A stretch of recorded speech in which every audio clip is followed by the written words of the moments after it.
अवनी ने नहार को बताया उसके और रूही के रिश्ते का सारा सच और नहार की यादाश्त आई वापस। तभी नहार ने लाल किशोर के घर जाकर बचाया रूही को और लाल किशोर को किया पुलिस के हवाले और दादी का काला सच आ गया सभी के सामने। क्योंकि अब ऐसे में जब लाल किशोर बंदूक की दम पर रूही को अपने साथ अपने घर ले आता है, तभी लाल किशोर रूही के हाथ पैर बांधकर एक कमरे के अंदर बंद कर देता है। और यहाँ दूसरी तरफ परिवार के सभी लोग नहार से सच्चाई छुपाते हैं और उसे ये नहीं बताते हैं कि लाल किशोर रूही को जबरदस्ती बंदूक की दम पर अपने साथ ले गया है। तभी नहार को अजीब सी बेचैनी होने लगती है और वो समझ जाता है कि रूही जरूर किसी खतरे में है, क्योंकि जब भी रूही किसी खतरे में होती है तभी नहार को बेचैनी होती है। तभी नहार सच का पता लगाने के लिए अवनी के पास जाता है और कहता है कि अवनी, अगर तुम मुझे अपना भाई मानती हो तो मुझे सच सच बताओ कि रूही कहाँ गई है। मुझे बहुत बेचैनी हो रही है, मुझे पता है कि रूही जरूर किसी खतरे में है। तुम्हें मेरी कसम, अगर आज तुमने मुझे सारा सच नहीं बताया तो मैं हमेशा तुम्हारे लिए मर जाऊंगा। नहार की ये बात सुनकर अवनी की आंखों में आंसू आ जाते हैं, उसका दिल कांपने लगता है और वो सोचती है कि आखिर कब तक सच छुपाया जाएगा। तभी अवनी नहार को सारा सच बताने का फैसला करती है और जब वे दोनों अकेले में होते हैं तभी अवनी रोते हुए कहती है, नहार भैया, रूही भाभी आपकी असली पत्नी है। रूही भाभी ने आपके दिल और दिमाग से निकलने के लिए ये शादी का नकली नाटक किया था, क्योंकि डॉक्टर ने कहा था कि अगर रूही भाभी आपसे अलग नहीं हुई तो आप कभी भी अपनी नई जिंदगी की शुरुआत नहीं कर पाएंगे और ना ही कभी आपकी यादाश्त वापस आएगी। इसी वजह से दादी के कहने पर रूही भाभी ने नकली शादी का नाटक किया था। ये सुनकर नहार हैरान रह जाता है, उसकी आंखें फटी रह जाती हैं और वो कांपती आवाज में कहता है, क्या तुम सच कह रही हो अवनी? तभी अवनी ये कहकर नहार को उसकी और रूही की शादी की फोटो दिखाती है और साथ ही में उनके छोटे बच्चे रूहान की भी तस्वीर दिखाती है। रूही के साथ अपनी शादी की फोटो देखकर और अपने बच्चे को देखकर नहार का सर गोल गोल घूमने लगता है, उसका दिल जोर जोर से धड़कने लगता है और उसके अंदर पुरानी सारी यादें बिजली की तरह कौंधने लगती हैं। शादी के साथ फेरे, रूही की मुस्कान, उसके साथ बिताए पल और छोटे रूहान की किलकारियां, सब कुछ एक झटके में नहार की आंखों के सामने आ जाता है। तभी नहार जोर से चिल्लाकर कहता है, रूही, और अगले ही पल वो फूट फूट कर रोने लगता है।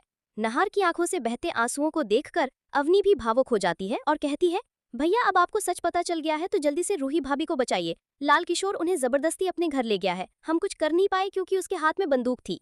ये सुनते ही नहार का गुस्सा 7वें आसमान पर पहुंच जाता है, उसका चेहरा लाल हो जाता है और वो दांत भींचकर कहता है, लाल किशोर, अगर मेरी रूही को कुछ हुआ ना तो मैं तुझे जिंदा गाड़ दूंगा। इतना कहकर वो अवनी से लाल किशोर के घर का एड्रेस लेता है और बेकाबू होकर गाड़ी की तरफ दौड़ पड़ता है।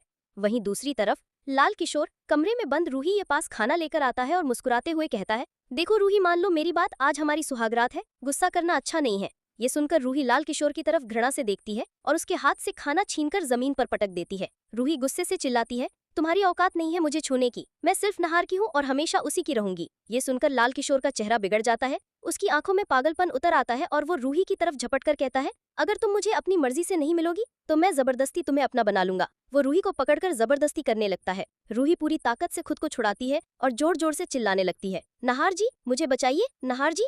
तभी दरवाजा जोर से टूटता है और वहाँ गुस्से में आग बबूला नहार आ जाता है। उसे देखकर रूही की आंखों में उम्मीद की किरण जगमगाने लगती है। नहार बिना कुछ सोचे लाल किशोर पर टूट पड़ता है और उसे एक जोरदार मुक्का मारता है, जिससे लाल किशोर जमीन पर गिर जाता है। लेकिन लाल किशोर भी हार मानने वालों में से नहीं था। वो पास रखे डंडे से नहार पर हमला करता है, लेकिन नहार उसका हर वार रोक देता है और पूरी ताकत से लाल किशोर की पिटाई कर डालता है।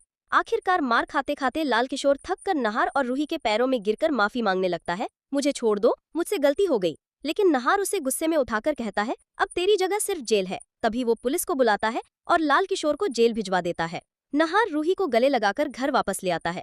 घर पहुंचते ही सब परिवार वाले चौंक जाते हैं। सबसे ज्यादा सदमा दादी को लगता है, क्योंकि दादी की चाल अब पूरी तरह बेनकाब हो चुकी थी। दादी के पैरों तले जमीन खिसक जाती है और वो घबराकर नहार से कहती है, बेटा, मुझे माफ कर दो, मुझसे गलती हो गई।